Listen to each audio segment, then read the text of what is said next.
कोलकाता का एक थाना जिसका नाम है परानाश्री और उसी थाने में डिप्टी कमिश्नर जिनका नाम है सौम्या रॉय, उनके सामने 30 दिसंबर 2023 को एक 13 साल की बच्ची आती है। वो उन्हें कुछ ऐसा बताती है कि उनकी भी आंखों में आंसू आ जाते हैं और जब वो बच्ची अपनी कहानी सुना रही थी तो उस बच्ची की भी आंखों में आंसू आ जाते हैं। असल में वो उनसे बताती है कि उनका पिता है, यानी उस 13 साल की बच्ची का पिता है, जो खुद एक पुलिस वाला है। वो उस बच्ची के साथ पिछले 2 महीने से लगातार बलात्कार कर रहा है। यानी खुद एक पिता जो पुलिस वाला है वो अपनी ही बेटी के साथ बलात्कार कर रहा है। जस्ट इमेजिन कि एक पुलिस वाला है जो इन चीज़ों की रक्षा करता है, औरतों की रक्षा करता है इस तरह की हरकतों से, और वो खुद अपनी सगी बेटी के साथ इस तरह की हरकत कर रहा है। अब दोस्तों, सौम्या रॉय उस समय पर ज़्यादा चौंक जाती है जब उन्हें इस बात का पता चलता है कि वो जो पुलिस वाला है वो उन्हीं के थाने में पोस्टेड है। अब ये पूरा मामला क्या है मैं आपके सामने पेश करता हूँ, आप चैनल को सब्सक्राइब जरूर कर लीजिएगा। असल में कोलकाता में बेहाला नाम की एक जगह है और उसी जगह में एक पुलिस वाला अपनी पत्नी और 2 बेटियों के साथ रहा करता था।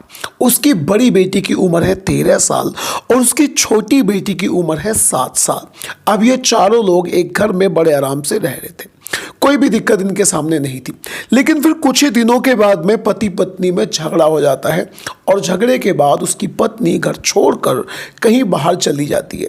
अब ये पति अपनी पत्नी को, पुलिस वाला अपनी पत्नी को समझाने की बहुत ज़्यादा कोशिश करता है, लेकिन वो वापस नहीं आती और कुछ ही दिन में देखते ही देखते इन दोनों का तलाक हो जाता है।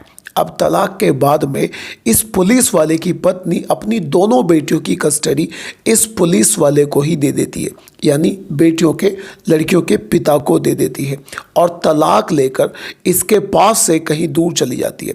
हो सकता है कि उसने कोई दूसरी शादी कर ली हो। अब ये पुलिस वाला अपनी दोनों बेटियों के साथ, बड़ी बेटी 13 साल की और छोटी बेटी की उम्र है केवल 7 साल, उन दोनों के साथ बड़े आराम से रह रहा था। लेकिन फिर धीरे धीरे इसकी अपनी बड़ी बेटी की तरफ जो नज़र थी वो खराब होने लगी। अब ये जब भी कभी शाम को ड्यूटी से अपने घर वापस आता था तो अपनी बड़ी बेटी के साथ ज़बरदस्ती करने की कोशिश करता था। वो उसके साथ छेड़खानी करता था, उसे गलत तरीके से छुआ करता था, लेकिन कैसे भी करके वो लड़की अपनी जान बचाकर उससे दूर भाग जाया करती थी।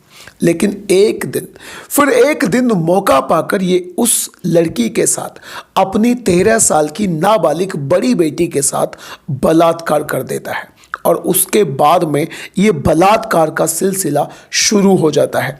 अब जब भी कभी इस पुलिस वाले को मौका मिला करता था तो ये अपनी उस 13 साल की बेटी के साथ रेप किया करता था और पूरी कोशिश क्या करता था कि उसकी 7 साल की बेटी को इसके बारे में बिल्कुल भी पता ना चले। लेकिन इस बात की भी कोई गारंटी नहीं है कि इसने अपनी उस 7 साल की बच्ची को नहीं छुआ होगा। हो सकता है कि वो उसके साथ भी बदतमीजी करता हो। ये सिलसिला पूरे 2 महीने तक ये पुलिस वाला अपनी बेटी के साथ करता रहा। लेकिन फिर 2 महीने के बाद जब 13 साल की वो नाबालिग इसकी हरकतों से पूरी तरह से परेशान हो जाती है, फिर 30 दिसंबर 2023 को वो सीधे परानाश्री थाने में जाती है और वहाँ जाकर अपने पिता के कुकर्मों के बारे में पुलिस वालों को पूरी तरह से बता देती है। अब जो सौम्या रॉय हैं, जो डिप्टी कमिश्नर हैं, जब उन्हें पता चला कि इन लड़कियों का पिता उन्हीं के थाने में पोस्टेड है तो वो और भी ज़्यादा हैरान हो जाती हैं, बहुत ज़्यादा चौंक जाती है।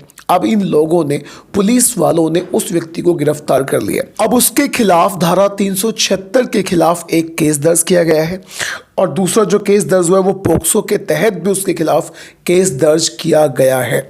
हमारे देश में जो पिता होता है वो बेटी की रक्षा के लिए कुछ भी कर सकता है, क्योंकि पिता और बेटी के इस रिश्ते को बहुत ज़्यादा पवित्र और अच्छा रिश्ता माना जाता है। यहाँ तक कि बेटी भी अपने पिताओं से बहुत ज़्यादा प्यार करती है। लेकिन अगर हमारे देश में इस तरह के लोग होंगे तो आगे की जो आने वाली जनरेशन है उसका क्या होगा। अब आप क्या कहना चाहते हैं इस तरह के केसेस के बारे में? अपनी राय कमेंट बॉक्स में जरूर बताइएगा और अगर आपको क्राइम स्टोरी सुनना अच्छा लगता है तो do subscribe to this channel.